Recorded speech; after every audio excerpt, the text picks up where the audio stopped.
বরফ গলতে শুরু করেছে দুই দেশের আকাশে। দীর্ঘ অনিশ্চয়তা ও কূটনৈতিক টানাপোড়েনের পর ভারত বাংলাদেশ সম্পর্কে আবারও উষ্ণতার পরশ মিলছে। সময়ের পালাবদলে বদলাচ্ছে সমীকরণ, খুলতে চলেছে বহুদিনের বন্ধ কপাট। বাংলাদেশের নতুন রাজনৈতিক অধ্যায়ে তারেক রহমানের নেতৃত্বে যে পরিবর্তনের ইঙ্গিত মিলছে, তাতে দ্বিপাক্ষিক সম্পর্কে নতুন আশার সঞ্চার হয়েছে। এতদিন ডক্টর মোহাম্মদ ইউনূস সময়কার নীতিগত দূরত্বে দুই দেশের সম্পর্কের উপর যে অস্বস্তির ছায়া ছিল, তা ধীরে ধীরে কেটে যাচ্ছে বলেই কূটনৈতিক মহলের অভিমত।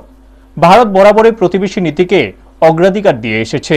এই নীতির আলোকে নয়াদিল্লির মূল লক্ষ্য প্রতিবেশী দেশগুলোর সঙ্গে সুসম্পর্ক বজায় রাখা এবং পারস্পরিক সহযোগিতা জোরদার করা। বাংলাদেশের নতুন সরকার দায়িত্ব নেওয়ার পর থেকে দুই দেশের তরফে সম্পর্ক উন্নয়নের ইতিবাচক বার্তা বিনিময় হয়েছে। সবচেয়ে গুরুত্বপূর্ণ বিষয়, স্থগিত থাকা পাসপোর্ট ভিসা প্রক্রিয়া পুনরায় চালুর উদ্যোগ নেওয়া হয়েছে। পাসপোর্ট ভিসার উপর নিষেধাজ্ঞা প্রত্যাহারের বিষয়ে দিল্লি ও ঢাকা দ্রুত সিদ্ধান্তের পথে এগোচ্ছে। সিদ্ধান্ত চূড়ান্ত হলে চিকিৎসা, শিক্ষা ও বাণিজ্যিক কারণে ভারতে আসতে আগ্রহী শত শত বাংলাদেশি নাগরিকের জন্য বড় স্বস্তি মিলবে।